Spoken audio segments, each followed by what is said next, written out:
கிளாட்சன், நீங்கள் எப்படி பார்க்குறீங்க? தொடர்ச்சியாக அங்கே இருக்கக்கூடிய மக்களோடு பயணிக்கக்கூடியவர், அவர்களுக்கான பணிகளையும் தொடர்ந்து செய்கிறீங்க. இப்போ இலங்கை தேர்தல் அப்படிங்கிறது எவ்வளவு முக்கியத்துவம் வாய்ந்தது அங்கே இருக்கக்கூடிய மக்களுக்கு, அதே போல் வெளியிலிருந்து பார்க்கக்கூடிய நமக்கும் ஜியோ பாலிட்டிக்ஸ்லையும்? எஸ், இப்போ புவியியல் அரசியலில் இது மிக மிக முக்கியமான ஒரு தேர்தலை நம்ம பார்க்க வேண்டியிருக்கு. இப்போ யார் பக்கம் ஓட்டுகள் வாக்குகள்னு பார்க்கும்போது ஏற்கனவே நிறைய பேர் அதை பற்றி பேசிட்டாங்க. இப்போ அனுராவினுடைய வளர்ச்சி அப்படிங்கிறத நம்ம பார்க்குறோம். ராஜபக்சேனுடைய வீழ்ச்சியும் அனுராவுடைய வளர்ச்சியும் நம்ம ஒப்பிட்டு பார்த்தோம் அப்படின்னா, ஒரு ரூரல் மாசஸ்க்கு இருக்கிற ஓட் ரெண்டு பக்கமாக பிரிஞ்சு போகுது.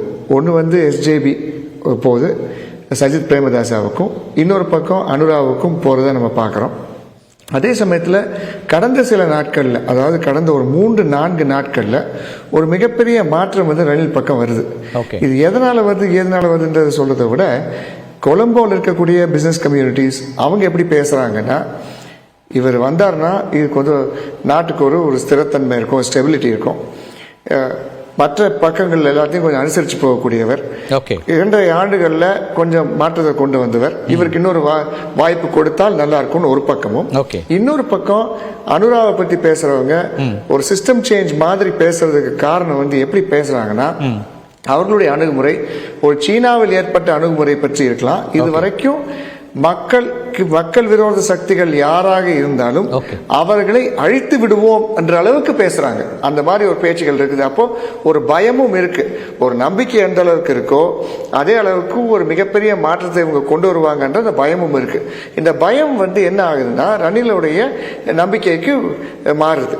அப்ப இந்த 2 விஷயங்கள் நம்ம பார்க்கும்பொழுது, ரணில் ஒரு பக்கம், சஜித் ஒரு பக்கமும் நின்னாலும் அனுராவினுடைய அந்த மாற்று முகத்தை இப்ப மக்கள் அறிய மாட்டார்கள். வென்றதுக்கு அப்புறம் ஜேவிபி என்னெல்லாம் பண்ணும் அப்படின்னு எங்களுக்கு தெரியும். என்பிபின்னு பேரை மாறிக்கே தவிர உள்ள அவங்க மாறுறதுக்கான வாய்ப்புகள் இல்லை அப்படின்னு பார்க்கறது இருக்கு. ஆனா இளைஞர்கள் மத்தியில ஒரு பெரிய வரவேற்பு இருக்கிறத நம்ம தொடர்ந்து பார்த்துக்கிட்டு இருக்கோம். இந்தியாவுக்கோ அல்லது மற்ற நாடுகளுக்கோ யார் வந்தாலும் இந்தியாவை சார்ந்துதான் அரசியல் அங்கே நடக்கும் அப்படிங்கிறதுல எந்த மாற்று கருத்தும் கிடையாது. இந்தியா ஒரு நெருங்கிய நண்பர் மட்டுமில்ல, ஒரு உதவி புரியக்கூடிய நாடு அப்படிங்கிற நம்ம பார்க்குறோம். அது சீனாவுக்கு அந்த இடத்த கொடுத்துட்டாங்க, இந்தியாவுக்கு இந்த இடத்த கொடுத்துட்டாங்கன்ற மாதிரி இந்த வாய்க்கா தகராறு இல்லாமல் யார் அங்கே வந்தாலும் இந்தியாவினுடைய ஒரு உதவி இல்லாமல் அங்கே ஆட்சி நடத்துறது என்பது முடியாத காரியம் அப்படிங்கிறது எல்லாம் தெரியும். அப்போ புவியியல் அரசியல் ரீதியாக அமெரிக்காவும் பார்க்குது. அமெரிக்காவினுடைய பார்க்கும்பொழுது அறகலையா போராட்டத்தை நீங்கள் பார்க்கலாம்.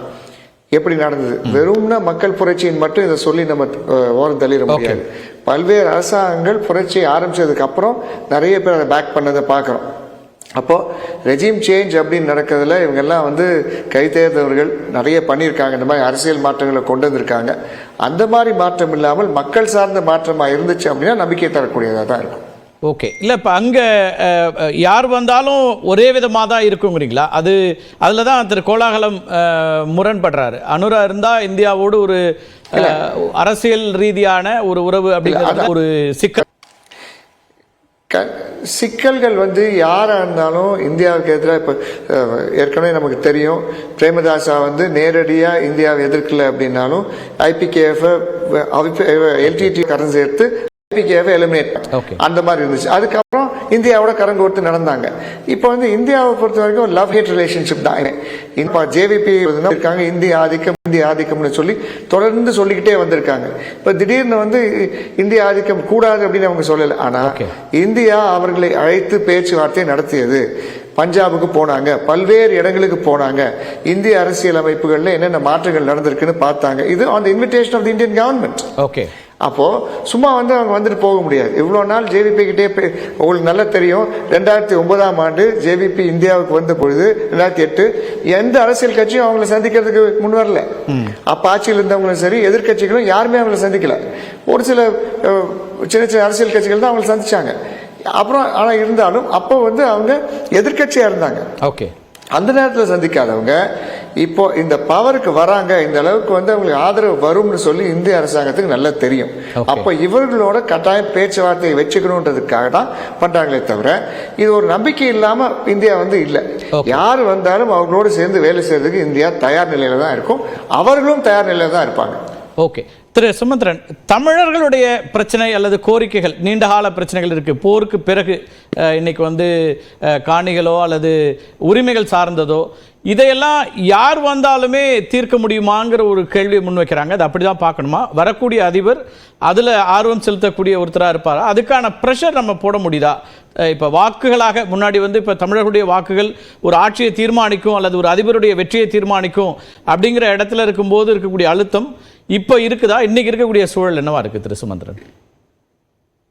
இப்ப இருக்கிற சூழல்ல விசேஷமாக மும்முனை போட்டி ஒன்று இருக்கிற போது எங்களுடைய பேரம் பேசுகிற சக்தி மிக அதிகமாக அதிகரிச்சிருந்தது. அதனால தான் நாங்கள் அந்த 3 பேரோடையும் பேச்சுவார்த்தை நடத்தி அதன் பிறகு அவர்களுடைய தேர்தல் விஞ்ஞாபனங்கள் அல்லது தேர்தல் அறிக்கைகளை வெளியிடுகிற போது அதில் அதிகார பகிர்வு சம்பந்தமாக பல முன்னேற்றகரமான விடயங்களை 3 பேருமே சொல்லியிருக்கிறாங்க. 3 பேருட விஞ்ஞாபனங்கள்லையும் ஒற்றையாட்சி என்ற சொல் கிடையாது. சொல் கிடையாது என்றதுலேயும் ஒரு முக்கியத்துவம் இருக்கிறது. அந்த அளவுக்கு தமிழ் மக்களுடைய வாக்குகள் இந்த போட்டியில் அவர்கள் ஒவ்வொருவரும் வெல்லுவதற்கு அத்தியாவசியமானதாக இருந்திருக்கிறது.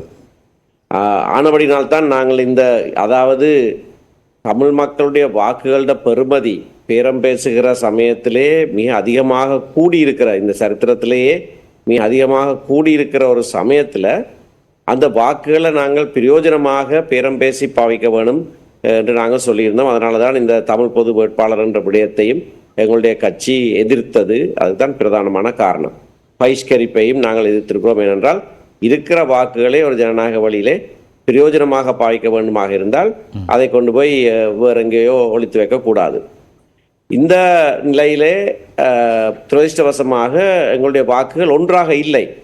கடந்த 3 தேர்தலில் இருந்ததை போல ஒன்றாக இருந்தால் நிச்சயமாக நாங்கள் தான் வெற்றியாளரை தீர்மானித்திருப்போம். அப்படி இல்லாதிருந்த போதிலேயும் கூட அவர்கள் எங்களுடைய வாக்குகளுக்காக சொன்ன நிறைய வாக்குறுதிகள் இன்னமும் இருக்கிறது, எழுத்துல இருக்கிறது அவர்களுடைய அறிக்கைகளிலே. ஆகையினால் யார் வென்றாலும் யார் தோத்தாலும் நாங்கள் ஒரு அழுத்தத்தை தொடர்ந்து பிரயோகிக்க முடியும் என்று நான் நம்புகிறேன். அவர்கள் சொன்ன வாக்குறுதிகளை அவர்களே நிறைவேற்றுவது. உங்கள் ஆதரவு யாருக்கு இருக்கு? அப்போ வெளிப்படையா நீங்க ஆதரிச்சுங்களா இல்ல 3 பேருக்குமான விஷயம் அப்படின்னு இருக்கா? நீங்கள் ஆதரிச்சது சஜித். நாங்க 3 பேரையும் சமதூரத்துல வச்சு பேச்சுவார்த்தை நடத்தி அதுக்கு பிறகு அவர்களுடைய விஞ்ஞாபனங்கள் வெளிவந்த பிறகு எங்களுடைய கட்சி அதை குறித்து ஆராய்ந்து சஜித் பிரேமதாசாவுக்கு எங்களுடைய ஆதரவு என்றதை வெளிப்படையாக சொல்லி நாங்கள் அதுக்கான பிரச்சாரத்திலையும் முழுமையாக ஈடுபட்டிருக்கிறோம். அதற்கு காரணம் ஒப்பீட்டளவிலே மற்ற 2 பேரையும் விட அதிகார பகிர்வு சம்பந்தமான விடயத்தில் இவர் அதிக கூடுதலான முன்னேற்றகரமான விடயங்களை சொல்லி இருக்கிறார் என்பது ஒன்று. பல விஷயங்கள் இருக்கு. மற்ற தமிழ் பேசுகிற சமூகங்கள் பிரதான கட்சிகள் எல்லாம் அவரோடு தான் நிற்கின்றன. அது 2வது. வெல்லக்கூடிய வாய்ப்பு அவருக்கு அல்லது அனுரகுமாரவுக்கு தான் இருக்கிறது.